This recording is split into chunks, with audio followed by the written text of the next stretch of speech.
Beyond Clean offers a creative look into the inner workings of the healthcare industry committed to getting it right.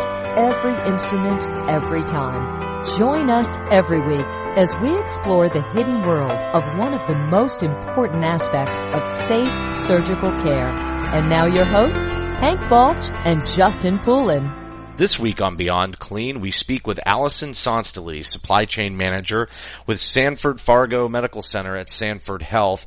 Alison has a background in sterile processing management, was part of a department that won the Healthcare Purchasing News Award for Best Department of the Year in 2014, as well as another award that year, which we'll get into with her in just a little bit. 3 segments, Hank, for this week's interview.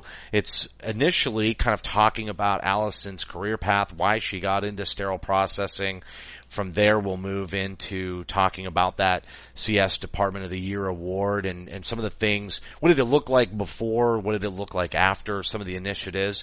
And then her career growth and movement into supply chain challenges, lessons learned, things that she brought with her from sterile processing. I know neither of us has actually ever had a chance to speak with Alison live, so this will be the first time we've ever talked to her.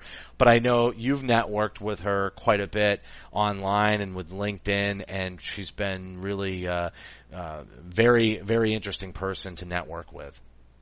Yeah, and I'm excited about the way that we've segmented the show today because this is a story of every technician out there. There's it's a genesis story, if you will, how we stumbled into the sterile processing life and got bit by the bug, if you will.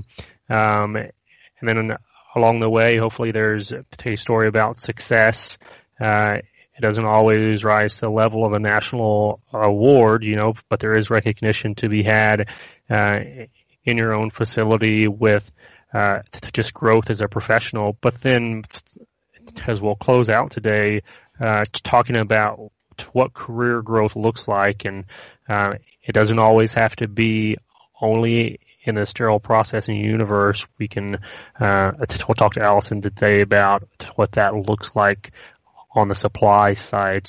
So it should be a very engaging interview, and I can't wait to get to it. Yeah, hopefully we'll have a little bit of fun. We're going to go get Alison right now, and we will be right back in just a minute with Alison Sonstelie, Supply Chain Manager at Sanford Fargo Medical Center and Sanford Health.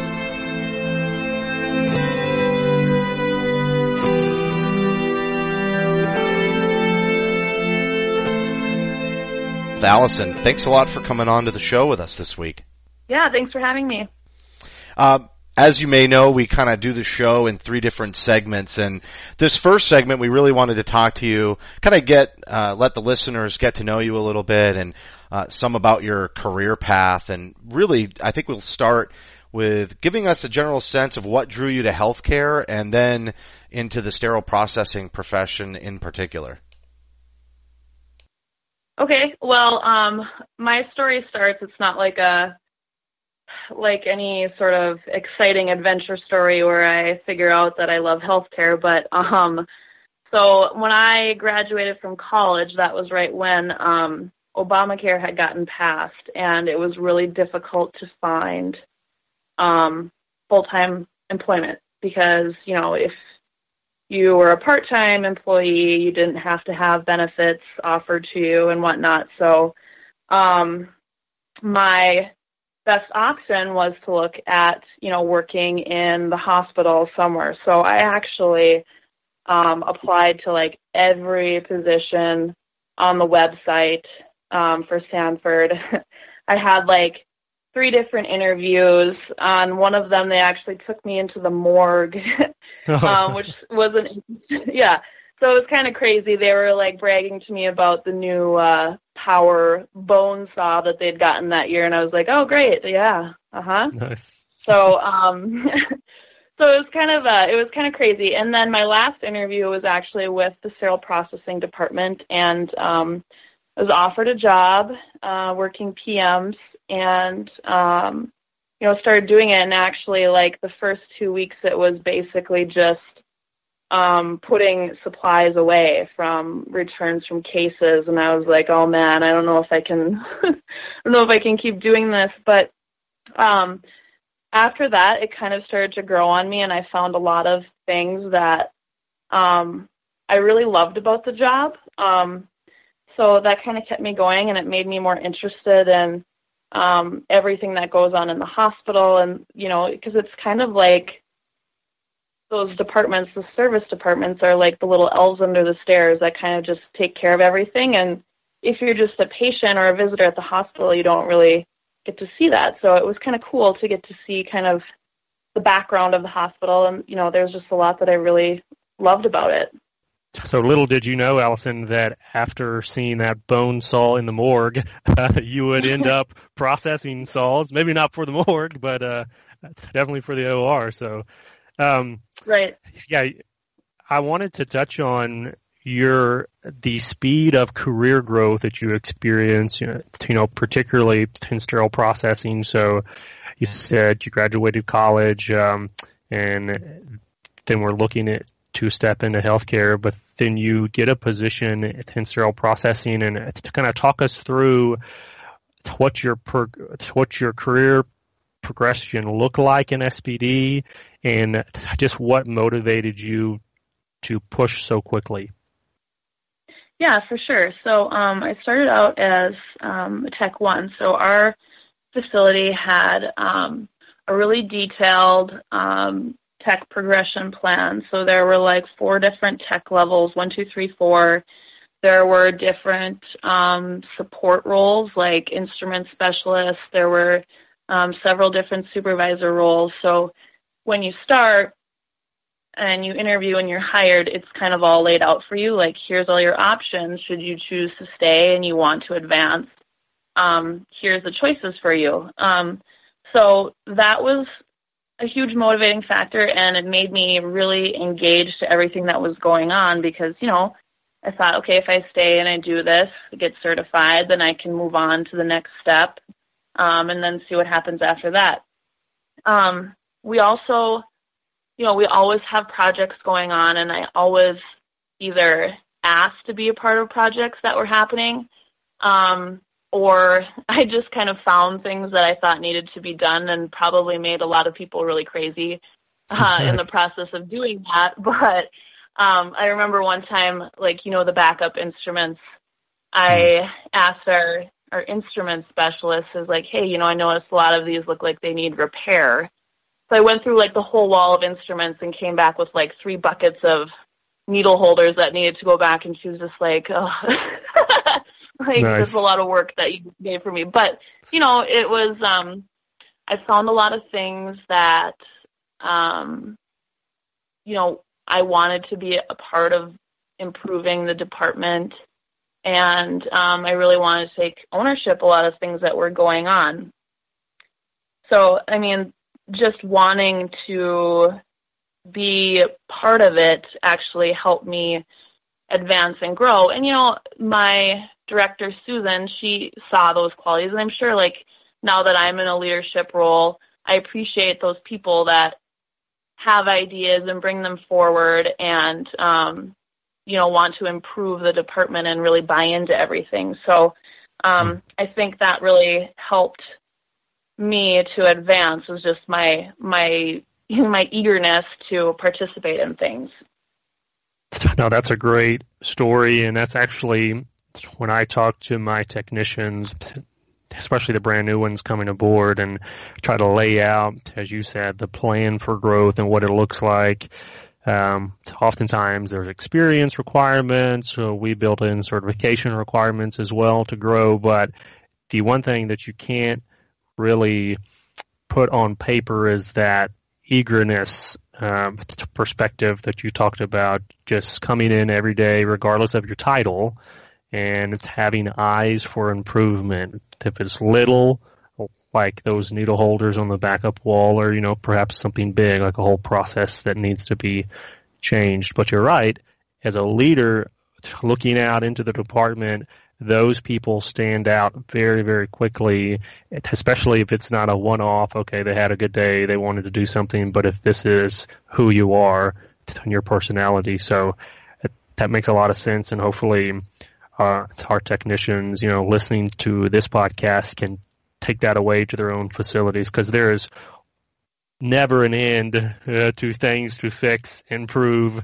in your SPD department. So I wanted to get at particularly your involvement with ISHM. So for those of y'all who are not familiar with that acronym, that is the International Association of Healthcare Central Service and Material Management.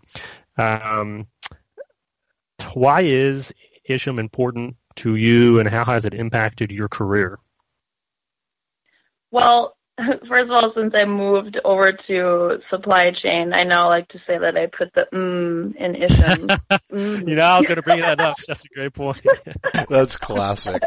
So, yeah, it's great, huh? So, being in Fargo, North Dakota, we're really isolated geographically. So, like, the next closest large city, which is Minneapolis, is like 3.5, 4 hours away. So, the Minnesota chapter of ISHM is great. Like, they've got events going on all the time, but it's really hard to take the time off and get there with the drive. And it's like that across our state, because we've got, Bismarck and all these other isolated places where they're like hours apart.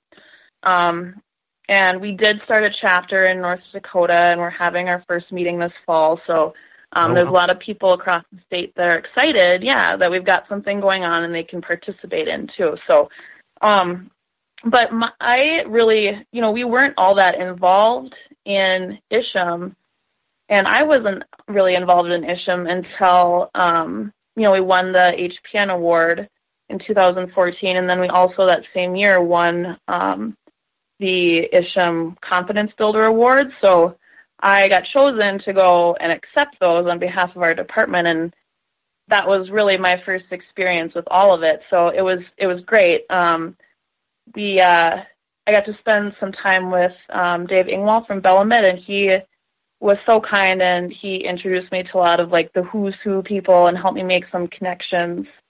And then the next year in Fort Lauderdale, I actually got to go on a Bellamed scholarship, and then the year after that in San Antonio, I went on an ASCALAT scholarship. So for the people that might be listening and you want to be involved and you want to go to these types of things, there's scholarships available to do that. So apply if you want to go and get that support to go do that, because it's certainly something that Absolutely. that I did on my own. Otherwise, I would have had to, pay out of pocket to do that stuff. So, but ISHM is great because you go to those things and you get to network and you get to meet people and see all the new products and, just bounce ideas off of each other. And it's so great to meet people and not have to explain what you do for a job for like 10 minutes and then still have them not understand what it is. Like, you do what? You wear what? Plastic suits? You know what I mean? So it's just, it's great to be around like your own kind when you go to those things and be able to learn and develop those connections. You just mentioned the new chapter. When's your first meeting? There may be people listening that live in the state and want to go. Yeah, so our first meeting is on September 23rd. It'll be in Fargo, North Dakota. We are sending out some information to all of the ISHM members that are in North Dakota and Minnesota regarding that conference. And it's going to be really cool because we just built a brand new med center that opened July 25th. So we're going to go and do a tour of that department too. It's gorgeous. It's a beautiful department, and really excited to share that with people. So September 23rd in Fargo, and we'll be sending out some info. That's excellent. Congratulations on the chapter and the new location. I know it can be really difficult sort of setting up for new department, and we could probably do, and we should, Hank, do a whole podcast on building out a new department and what goes into selecting all the new materials, etc. As we kind of wrap up the first segment, Alison, maybe tell us a little bit about what you think are the biggest challenges to sterile processing departments and professionals today as you see it. I think one of the biggest challenges is just being an advocate for yourself and for your department. I feel like a lot of people in our industry feel like almost as if they're victims, and it's really difficult to flip that mentality to say, look at all the things that we are able to do throughout the day. And it is really highly skilled, and it's very highly technical work. And just being able to celebrate the daily victories that we have and just being able to raise that stuff up and not feel like, you're just in a big meat grinder every day getting pulverized is huge. And it's hard to get everybody on board with that mentality. And I think another big challenge is just the relationships sometimes people have with the OR, where it's almost as if the sterile processing department is subservient to the OR when really we're partners. So creating more of that partnership between the two departments is a huge challenge, but it's something that needs to be done in order to make the OR successful and make surgical services successful and help really get everyone to the next level of efficiency and teamwork and partnering together to get the stuff done to take care of patients. Yeah, absolutely agree with that, Alison. That the distinction, I guess, even geographically with these sterile processing departments oftentimes being in the basement beneath the OR, it doesn't help with that cultural divide, if you will. Right. And I'll never forget the first time I saw a sterile processing department on the same floor as the operating room, actually inside what they call their sterile core. And I was blown away because they treated each other as peers, and there wasn't that communication breakdown just because you're separated by 3, 4, 5 floors. Huge barrier there. So, well, it's totally different when you can talk to people face to face than just over the phone, I've found too. So, I feel like being face to face and having that interaction is just it's crucial to the success of the department. So I wanted to ask you one more thing before we transition to talk about the award. You mentioned in your introduction a little bit about your onboarding experience in those first couple of weeks you spent just unloading returns, case card supplies, and it sparked something in my mind about the importance of onboarding. Having been through that yourself, what did you take away from that experience, and then through your transition as an SPD leader as well, how did you ensure that same thing didn't happen to your new hires?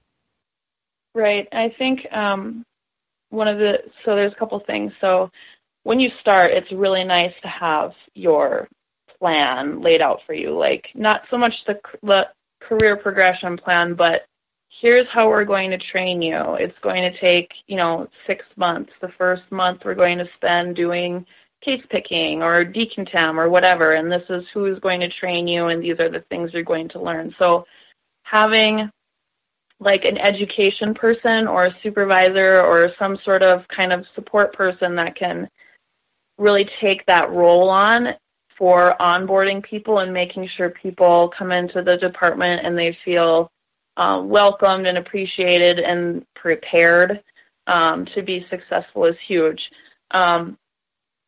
I also think it's important not only to lay that groundwork down, but then also to follow up with them, 30 days after hire, 60 days after hire, just to make sure they're feeling okay about everything. If they have any questions, you can answer them. So that's one thing we had started doing too, is scheduling like 30, 60, 90-day follow-ups with staff just to make sure that they were, feeling good about everything that was going on. That's great.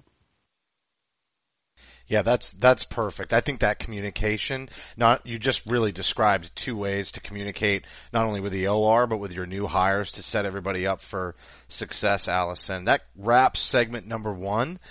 Some really great insight in there, and I know one of the things you referenced was the awards that you won, and I want to talk a little bit about that with Hank and yourself in segment number 2. So our listeners, sit tight for that. We're going to have segment 2 coming up.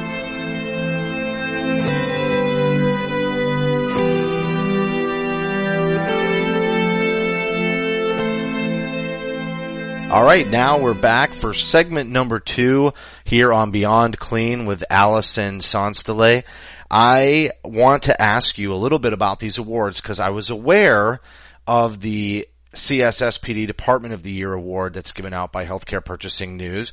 But you mentioned in the first segment about the Confidence Builder Award that you also received in 2014 as a department. So maybe, Allison, you can talk a little bit about the Confidence Builder Award and what the criteria is, or why you want it. Maybe give our listeners a little bit more information on that one, as well as the Department of the Year. Yeah, sure. So the Confidence Builder Award is one of several awards that ISHM gives out yearly at its national conference. And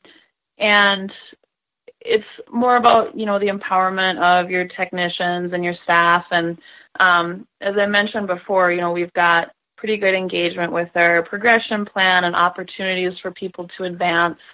But outside of that, we also did some pretty cool things. Like we had a CSPD council where we kind of organized activities both at work and then outside of work, like different fundraising things. And that was something that I actually got to help facilitate and get that off the ground. So it was a really cool thing. So we included that in our submission. And then we also included some of the different stuff that we do within the department to really lift each other up and recognize each other.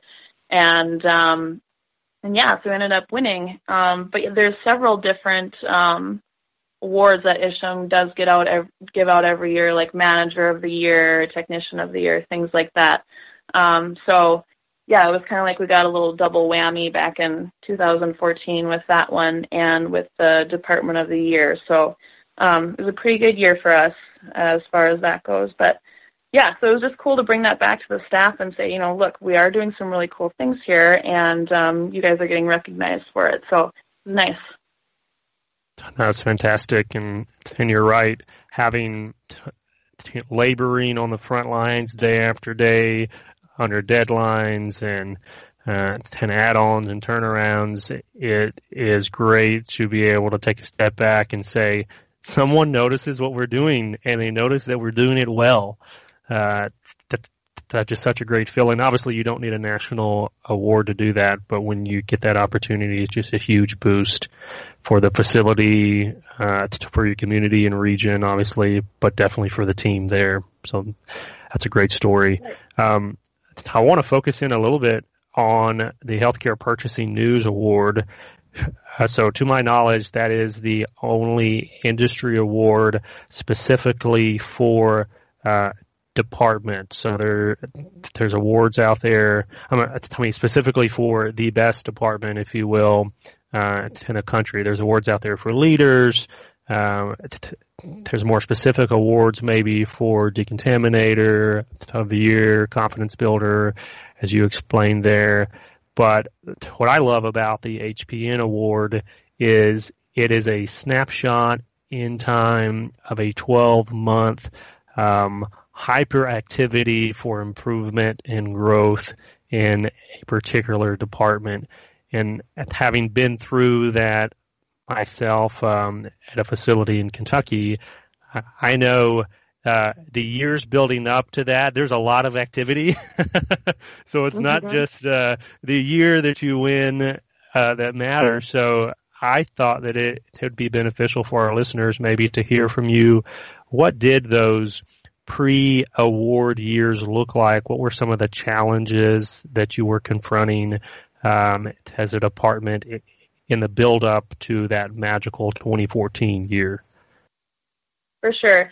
And I can speak to a lot of this, but I have to give a little disclaimer that my past director, Susan Pfeiffer, was really the architect of all these things that I'm going to be talking about, and she did such a great job, and I can't say enough good things about her and the work she's done. But the years leading up to that award were, like you said, they're crazy. So we really adopted a philosophy of continuous improvement, and that all started with a huge project that was undertaken to do just-in-time case picking. So not a lot of places do it because it's scary, and it's you're going from a longer lead time to like a shorter lead time, and being able to satisfy the customer and do that is kind of hard. So, we were picking 24 hours ahead of time for case carts, and then move that down to 4 hours before cut time. And it was a huge improvement for us. We gained so much efficiency, and they were able to satisfy the customer even with a huge cultural pushback. There were lots of statements made by the OR that we're going to kill someone if we do this, which has not happened yet. I mean, they've been doing it for 9 years now, and no one has died because we're picking a case 4 hours ahead of time instead of 24 hours ahead of time. Hey, that's a great quality metric right there. No one has died. Yes. Right. So, and it's really it really improved a lot of processes. We have real-time inventory now, and the focus was getting today's work done today. So we're not doing tomorrow's work, and we're not trying to recover from everything that happened yesterday. We're trying to pick the cases for today and then get all the instruments that were used today cleaned, sterilized, ready to go again for tomorrow. So it really laid the groundwork for a lot of other improvement events that took place. So speaking to the OR's fear, if you will, and that's kind of what it sounded like there, that or something causing them to distrust a 4-hour preparation as opposed to a 22-hour preparation or 24-hour prep. Why do you think, what kind of fed into that fear for the OR? And then how did you earn that back? Because just, changing the process and saying, hey, we're going to do it in 4 hours now instead of a day, and, trust us and give us a couple of months and it'll be good. I'm sure that's not how it happened. So how did you win that cultural battle to erase the fear and try to get at some of that challenge of trust? Right. Well, and one thing that also was in our favor is that our department does not directly report to the OR. So we kind of have the freedom to make business decisions on our own without having to be told, yes, you can, or no, you can't do that.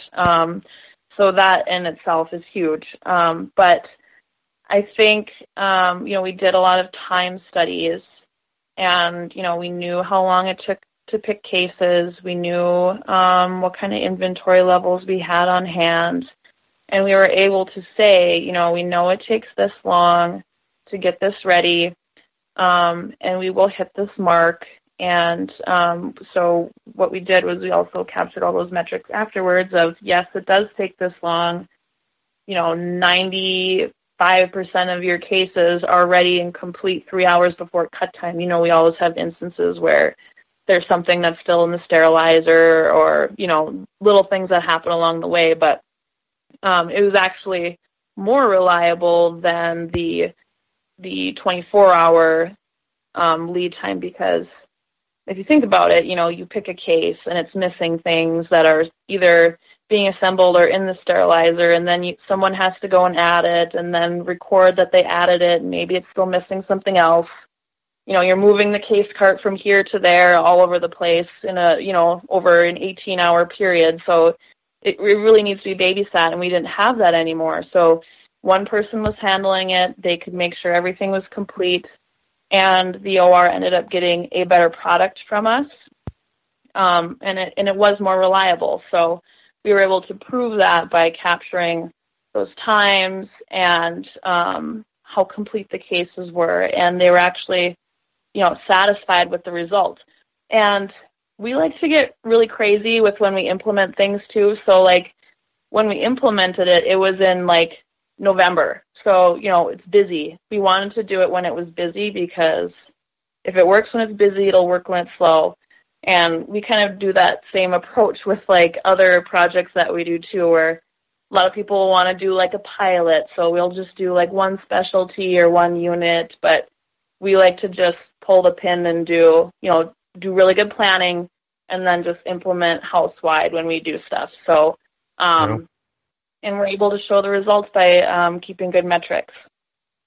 Speaking of metrics, or if you want to say data, I think you brought that up earlier too. What were you using during this time to capture that critical data and metrics that helped tell this story to the OR to convince them that the current state's not okay and the future state actually was much more efficient, like you said? Are you just using tracking systems? Was this manual documentation? I think it was all manual documentation for the most part. There was a lot of stopwatches that were used, and a lot of paperwork that was kept and recorded and documented. So that's what we used to prove our case, and it was a really effective project. And like I said, it really laid the groundwork for other improvement projects, because we were able to show we were successful in doing that, which was a huge, huge project. So it really gained the OR's trust in trying to implement other things that we were working on doing as well. Oh, that's great. I wanted to bring up, I know we talked a little bit about what the department looked like before this award-winning year. As that year got kicked off, it was the award you got was a 2014 award, but for those who don't know, that's actually looking at the year January 2013 through December 2013. That's what when you submit your application to healthcare purchasing, they're looking at that 12-month span. I believe the application's due January, February. They take a couple of months to review, and then they announce the winners in May. Was there a particular event or person or product maybe that entered into sterile processing early on in 2013 or maybe late 2012 that really sparked or was the catalyst for this massive change? Honestly, I can say that, like I said, we were talking about the just-in-time case picking that was implemented in 2009. That sparked a whole bunch of other changes that took place all the way up until that year. And one of the things that Susan was able to get going, and I think the year before that and in that year, was she was able to add on to our career progression plan, where she had the ability to add additional support and leadership staff. So by doing that, she was able to align staff and roles to the work that was going on, and this enabled all of these people, like we have a decontam supervisor, so her focus is making our decontam area, state of the art, following all the best practices, doing everything the right way, making sure people are educated. So we had people put into roles that can really propel the department forward and really look at how we can be more efficient and how we can be better and how we can do things. So we're setting the bar for the whole industry. And so getting all of these people that are engaged and excited about doing that was probably what was the catalyst for us being able to, showcase that work and then apply for this award. So I think that was probably the biggest contributing factor to that. You've kind of already answered, I would say, the next question, but I'm gonna ask it in a different way, because the way that you just described all that was a real piece of the humanistic side, right? You got people excited, you got them passionate, and I can only imagine that you also talked about the OR and some of the resistance there, but I'm sure there was internal resistance in the department as well. There were probably some people that you never thought, or maybe not you, but maybe some other people that worked in the department. They never thought, Sally or somebody, John was never ever going to get on board with the changes. They were always going to be sort of a negative Nancy, whatever.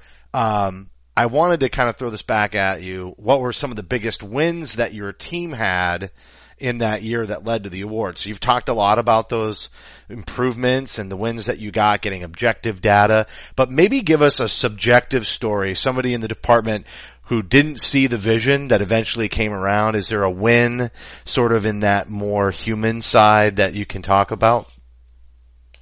Yeah, so it's just human nature to have people that resist the different changes and stuff that go on. I can talk about a process improvement that we did, which of course was met with some resistance, as it always is, but we were looking at different ways to process all the returns that come back from a completed case. So you get some cases back and there's like one or two things that you have to put away, and then you get some cases back and it's like they didn't even use anything. Like there's 3 case carts here of stuff. Now we have to go through it all and it's all messed up. And so what we had was people that everyone was kind of doing it their own way. Like, I know these items go in this part of the warehouse, so I'm going to keep piling all of these things that go there together, and then I'm going to put them all back when I get to it. And we just had people doing that work a different way. So what we did was we did a huge project where we looked at all of that and then determined that what we needed to do was do it case by case, like how we pick it. And so it was actually reverse case picking. So we didn't have all that batching. And that was met with huge resistance. I know there was one person in particular that, we scan everything out with handhelds, supply-wise, didn't want to do the scanning, thought it was going to take way longer, was just very resistant. And so we actually were able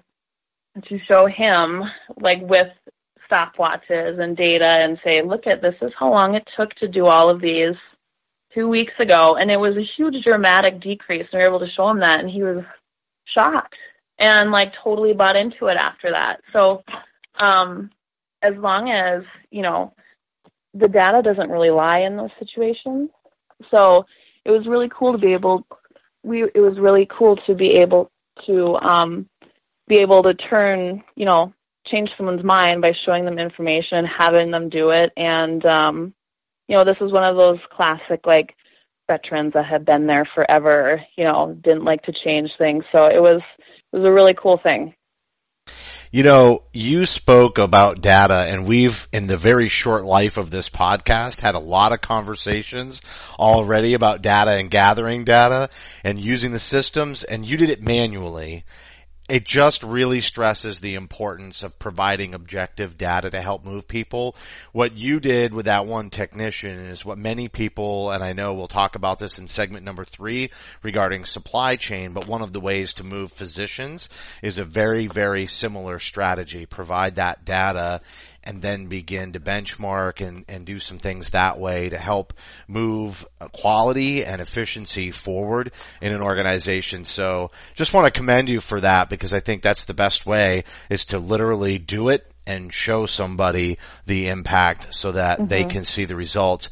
The last thing I want to ask you to wrap up segment number 2 is back to the award, since the segment's really been all about winning the award and the changes that got you there, and maybe inspirational for many of the people that are listening to the show, that yes, you can do this, and these are some of the strategies. But do you think these industry awards are important, and should they even be more important and more recognized in different avenues, I guess, because you don't always hear about these kinds of awards happening in a facility, right? You see it on the industry, but some facilities do a really great job of doing awards like this internally and recognizing, and then other facilities don't necessarily engage in that practice. So maybe give us an idea of how that continued to motivate the department because they were acknowledged. Right, and I think that those type of awards are so important because they're just a really great way to celebrate each other and lift each other up and really showcase that work. Our surgical services department the year after, they gave out awards for, I can't remember, there was a few different categories that they gave out, or different awards, and that was that was every department that's under the surgical services umbrella, so like PACU, the OR, anesthesia, sterile processing, and we actually had quite a few technicians that won awards during that time. So it was great to have something external where there were awards that were won, but it was also really cool to know that, hey, within our own organization, the work you're doing is being noticed. And I think that's really important to people, and that means a lot. So it was a really cool thing to see people be able to win those things. Well, congratulations again to you and the department's work, and obviously you think highly of Susan and her leadership and direction. That's going to wrap up for segment number 2. As we mentioned, stay with us for segment number 3. We're going to talk about career advancement, especially Alison's, as she has moved on into a supply chain role within the organization.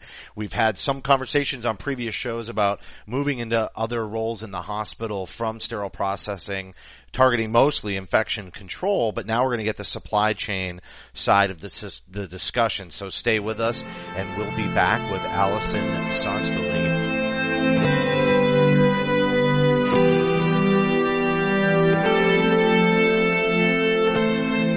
We're back with our third segment with Alison Sonstelie, and this one is going to be a lot about career growth. Hank and I have talked to previous folks on the show about where do people go from sterile processing, often growing within the healthcare institution into other prominent roles. And Alison, you're a great example of that. I wanted to ask you, set the table here for us in segment 3. What prompted the move from sterile processing into supply chain for you? Well, I guess what prompted me was there was a manager position that opened up within supply chain, and in my previous role in sterile processing, I had worked with different people in supply chain quite a bit, and so I got exposed to it, and it was interesting to me, and I was always open to looking to advance. Not necessarily like I wanted to get out of sterile processing and move to a different department, but it was an avenue for growth that opened up for me. So I applied, and I have to admit it was really hard for me to leave because I did love what I was doing so much. But it was great for me to kind of get out of the nest and go and get that manager experience. So it was really good for me to do that and to kind of spread my wings and venture out forth into the rest of the departments in the hospital. So, Allison, what did you encounter that was surprising, perhaps, in your transition from the sterile processing world into supply chain? It was just one of the hardest things for me was, like I said, I had been working kind of directly with these people and in supply chain, and now I was working for them. So it was kind of a different transition just in that aspect. And then also, just the role was completely different too, because the department that I was managing was basically like if you took an SPD and just swapped out the instruments for equipment. So we were still doing all supplies, but now we were doing IV pumps and compression devices and things like that instead of, minor trays. So my customer went from, the OR, which is one group, to the entire hospital. So like the ER, the birth center, ICU, everything. So just getting to know all those managers and getting to know, what all the different equipment was and everything was it was a great experience. It was also very humbling, but it was something where I just really had to put myself out there and take it head on, and it was great. I had a lot of support from my new leadership, and then also I was still able to fall back because I was still within the hospital that I was working in sterile processing, and was able to go back to my old leadership and ask them for advice now and then too. So it was like I had a really good support structure there. Yeah, that's great. What in your current role then in the supply chain universe, sitting there knowing your background and knowing your frontline experience in the SPD world, what do you wish that you knew then that you know now as it pertains either to SPD or to supply chain? I think that especially with building the new hospital and all the different projects that we've undertaken and tried to do, I think being able to better delegate tasks to people was something that I wish I would have learned to do a long time ago, because there's been times, like even now, where I still feel kind of like buried by the amount of work there is to do. And it's not so much just delegating it to people, it's also doing it in such a way where you're also being able to grow those people that are taking on those tasks into leaders. And that's still something that I'm working on being better at, and I'll be working on that until I probably retire. But being able to provide those opportunities for people to learn and for them to become better at what they're doing and to be more engaged is something that I wish I would have learned to do better a long, long time ago. But it's really important, not just for yourself, in a leadership position, but for the people that you are leading. So you're telling me that delegation is not just if I don't want to do something, I get someone else to do it? Exactly. That's okay. Exactly it. No, you're exactly right. That perspective of leadership as also mentorship in the middle of getting stuff done. If it's a project maybe that you could do and you have time to do it, you have the skill set to do it, but then someone's on your team who's coming up in your shadow perhaps, and you can see their skill set maybe need some refining or just experience.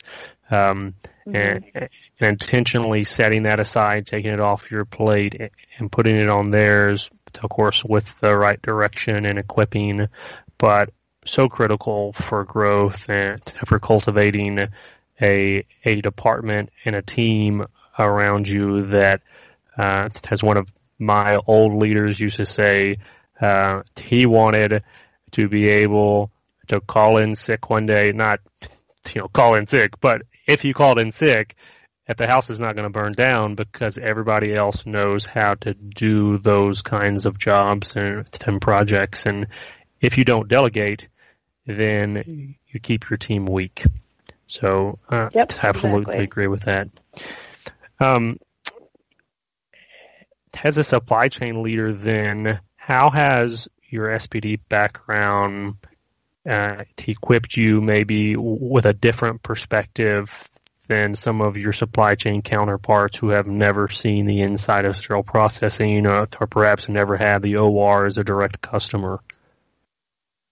Right. I think one of the biggest things I learned in my past role in SPD was the appreciation for doing continuous improvement, and then also the importance of how processes affect things and how having the right process will get you the right results.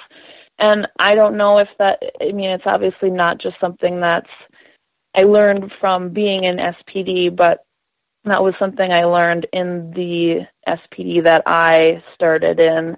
And another thing, too, is you get to see in a really exaggerated way the different relationships that play out within the hospital. So, you've got the surgeon who is like the big cheese on campus, and then you've got all these people that are trying to make them happy, and then on the periphery, you have the SPD department that, is trying to serve the people that are trying to make the surgeon happy. So you get that whole giant spectrum in that one place. So when you go outside into the hospital, then you can kind of see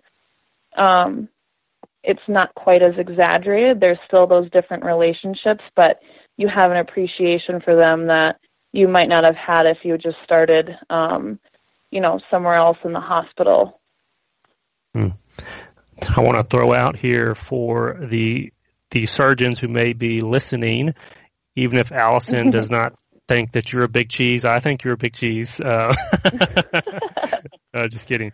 Well, I want to make sure, as we're talking in this segment, with your role now, speaking maybe to sterile processing professionals who say, for whatever reason, they're looking for their growth and not into the OR necessarily, not into sterile processing leadership, but they want to go into supply chain.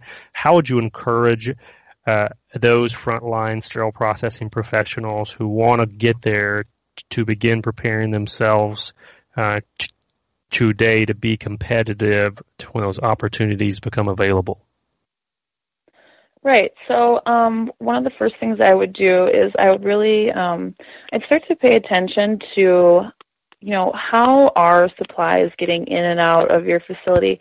And it's hard with SPD because, everyone does different things. So like some people just do instruments. Some departments do a whole case cart and, other supply locations that they provide to the OR. So for those of you that do interact with supplies, start really paying attention to that flow and how things work and what processes work as far as getting product to the customer, what processes don't, how can you make things more efficient, things like that, because it really is fascinating once you actually dive into it.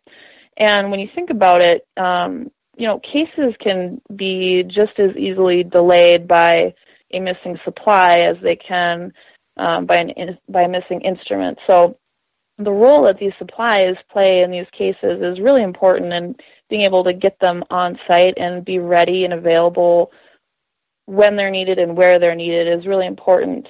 Also, the ARM organization, they have local chapters, so if you have one, try to get involved in that. Because, again, a lot of it does overlap, and you'll see a lot of the same reps when you go to the shows that you see at, like, the ISHM chapter shows. But just try to get involved in that and try to get a bigger perspective on all the different things that happen within supply chain. And I know I'm currently studying to get my CMRP certification through ARM. And one of the main reasons I'm doing that is because, I have a lot of experience on the operations side of supply chain, but I really, I don't know a lot about contracting and purchasing and things like that. So I'd like to be more well-rounded as far as that goes. But there are, ARM does offer certifications. You just read my mind. I sent Hank a little message and I said, I'm going to go to certification. I'm going to squeeze an extra question in here. And there must have been something we were talking about that just queued that right up. I have my CMRP and, can definitely link you to some study resources that'll help you as well. But I think greatly of getting certifications, and I think your advice is spot on, getting involved with the local ARM chapter. ARM, for the listeners who don't know, stands for the Association for Healthcare Resource and Materials Management.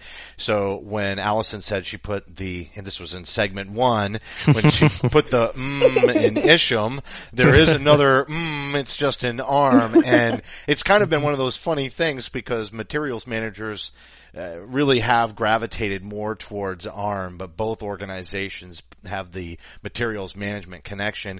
And that tees up some other questions, a couple of closers for segment 3. Before I do that, though, I wanted to ask you, Alison, about certification. Such a strong push in sterile processing, right, to try to get state to require certification. And we actually have another interview coming up all about that and how there have been different ways in gaining statewide support, state level support on that. But do you see the same push for certification with ARM that you did maybe with sterile processing? No, I don't see that. I think the people that I know that have gotten it have been people that that were really trying to just better themselves and, add that extra certification, make themselves more marketable. And, I haven't, and part of that maybe is because I don't know of a facility where they require you to have that certification, in order to advance or to get hired, but I have seen that with the CRCST certification. So I think the CMRP certification is a little bit more rare, at least from what I've seen.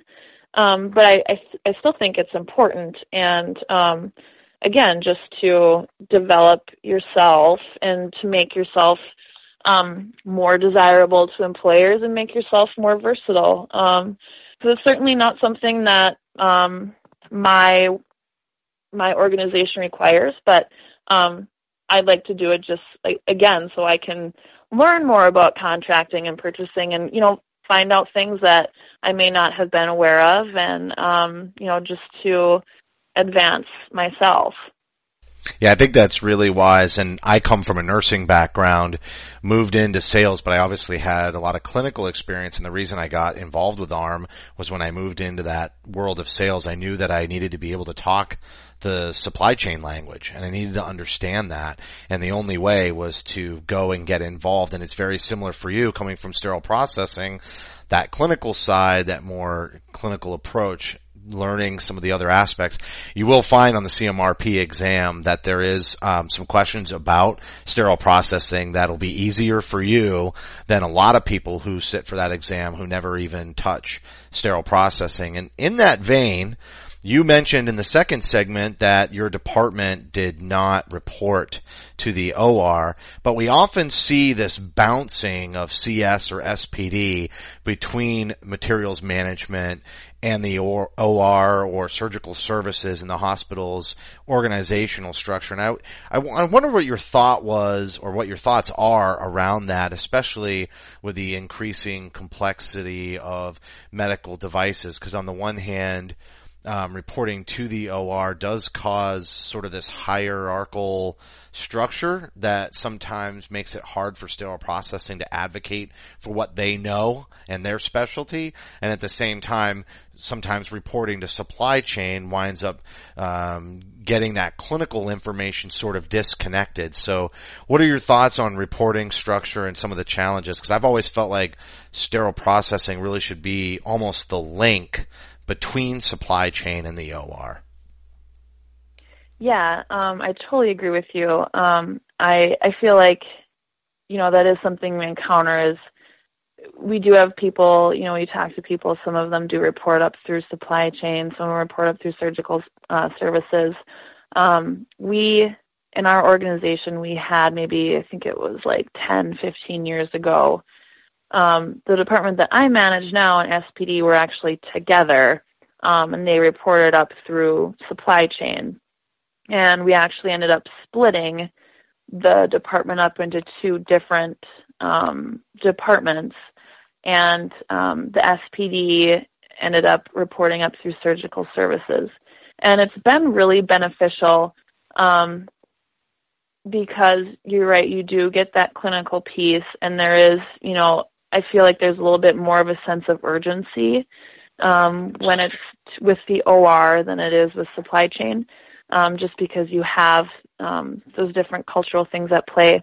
But I also think it's very important that SPD doesn't report up directly to the OR, because then I think it ends up where the SPD becomes more subservient and they get stifled and they can't really do new things or try doing things a different way, because they're always going to be kind of, I don't want to say oppressed, that's not really the right word, but I kind of think you guys know where I'm going, where you get kind of stifled and you can't really grow on your own. So the way we have it in ours is the OR director and the sterile processing director are their peers, and they report up to the same person. And it's been really helpful for us as far as making sure that we're partners and we're equals, and we're not just there to serve the OR. Yes, they're a customer, but they are also our partner, instead of just us doing whatever they tell us to do. Yeah, that partnership and that mentality around the partnership is extremely, extremely important. I think it can't be emphasized enough. And you really did answer my last question, because I've always thought about that, like when I talked about it being a bridge between supply chain and the OR. And you've already answered this, but I'm just going to phrase it this way. Do you think SPD should be lateral to the OR and materials in the organizational structure? Obviously, your answer is yes, because you're already doing it today. And I always looked at it like they should go to the same VP, right? So in your case, surgical services. So OR and SPD report to the VP of surgical services or the director of surgical services, whatever the title is in your organization. But I think that's key. We still have this little gap with supply chain, though, and typically you see the clinical people go up that one path and supply chain goes the other. How do you get in your role, and this will be the last question, how do you get in your role to pull that supply chain piece over and be part of the discussion with the OR director and SPD director that are reporting up to surgical services? How do you pull them into the fold? Right. So I think one thing that we're doing here that's helped do that is we have, Sterile Processing Department manages all the transactions that take place in the warehouse. But what we have is we have a supply chain person that's kind of implanted into our department that does their role is basically to just get product on the shelf and go do all the value analysis stuff and make sure that the OR and SPD have what they need in order to get the cases done. So we've done some work operationally to make it more like a three-legged stool instead of just like, the OR and SPD, and then supply chain just kind of interjects here and there when they're needed. So we do have more of a enhanced supply chain role within our operating room. Now, I think our next step is we do have some materials people that report up through the OR, like they're OR people. If we can just get them more directly interacting with the supply chain inventory people, I think then that would be like the grand slam and getting everyone on the same page and making sure everyone's getting what they need when they need it. So, I mean, we've done some work to make sure that supply chain has a very active role in the OR. Yeah, I think that's a real critical part. Maybe there's an OR materials management. It's just funny. It's so organizational structures, when you look at them, they can be so challenging because you want them to be inclusive and encouraging of those partnerships, and at the same time you also want accountability. And so you need this like framework to go a certain way so that somebody is accountable to somebody, but at the same time you have all these lateral relationships that pull together as a team to get things done, and that is a challenge. Right, and I think also too, like, no one wants to completely give up control of something that they've owned in the past either. So there's always like a little bit of clinging on to, this is what I've been doing and I don't want to give it up. So if, getting people to just let go and trust that, doing things a new way might be better is really, really hard.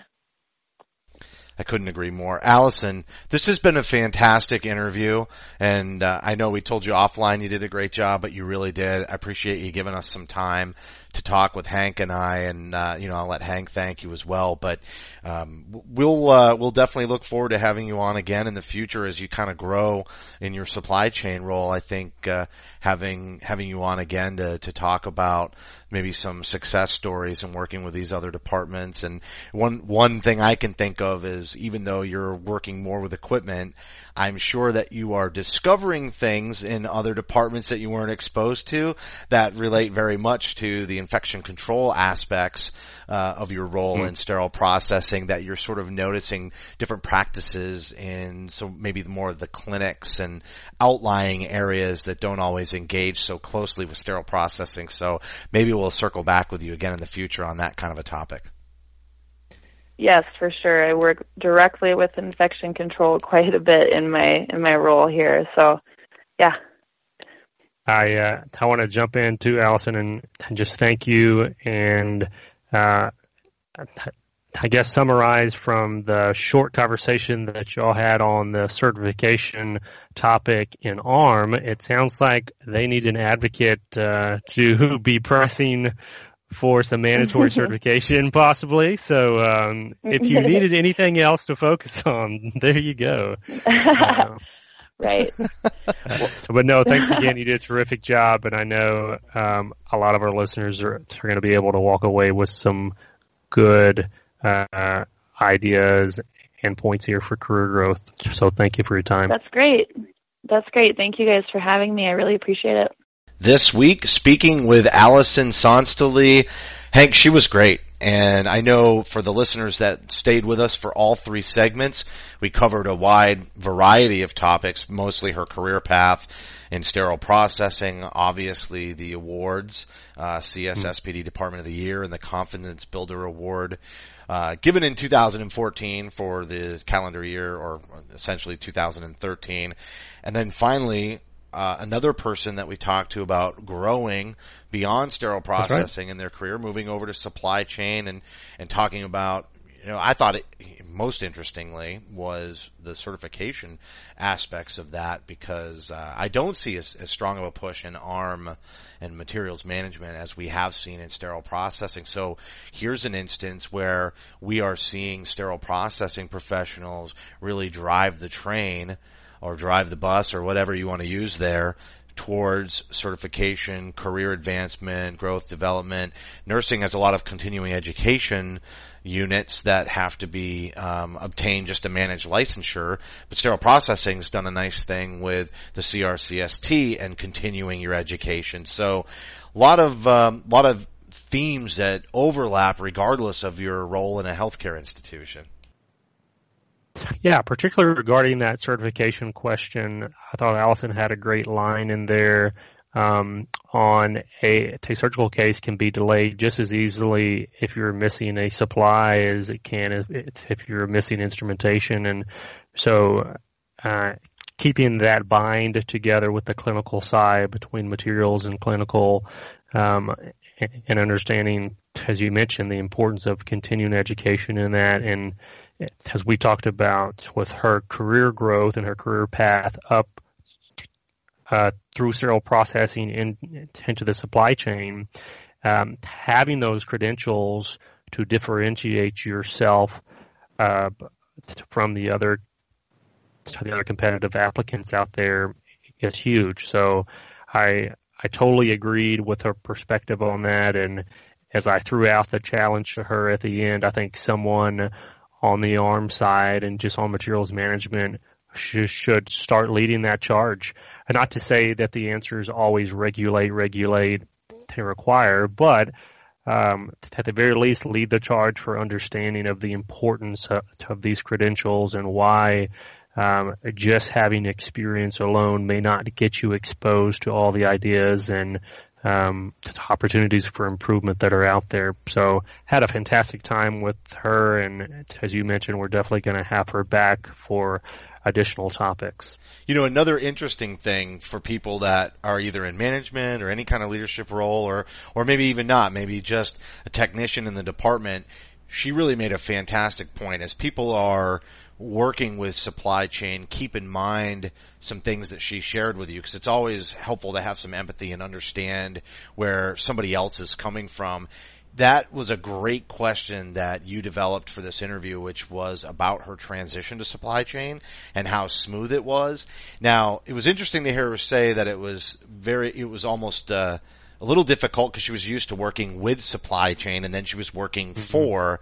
But I think the biggest thing was the change in her role. She went from really having one internal customer in the organization being the OR to all of a sudden having all these different customers throughout the organization. And I think that's an important thing to take home from this interview as you work with with supply chain as a sterile processing professional, no matter the role, is to consider the fact that you work oftentimes in one system with a limited number of internal customers, and supply chain serves many masters within the organization, so to speak. They're trying to support the day-to-day operations of all these different departments, and their perspectives are not just influenced by surgical services, but all these other services that are provided oftentimes as well. And so if they don't come from sterile processing or the OR and had that sort of clinical experience like Alison has, they're not always certain how to relate. They might have been somebody who came out of pharmacy and moved into supply chain. And so infection control is really a they're just not engaged in that in their experience as they grew from one role into another. So always keep that in mind as well. That's a great point. And as you mentioned in the interview with her, this is just another career path, as we discussed with Mike Matthews previously, with the opportunity to grow out of sterile processing into infection control prevention. Now with Alison, she gives a great model for us and a pathway, if you will, to what it looks like to grow out of sterile processing into supply chain. And you're taking that skill set with you, as you said, that perspective, the clinical perspective, and importance there. I wanted to bring up our question that we pitched to her about just preparing yourself as a current sterile processing professional wanting to grow perhaps into supply chain materials management.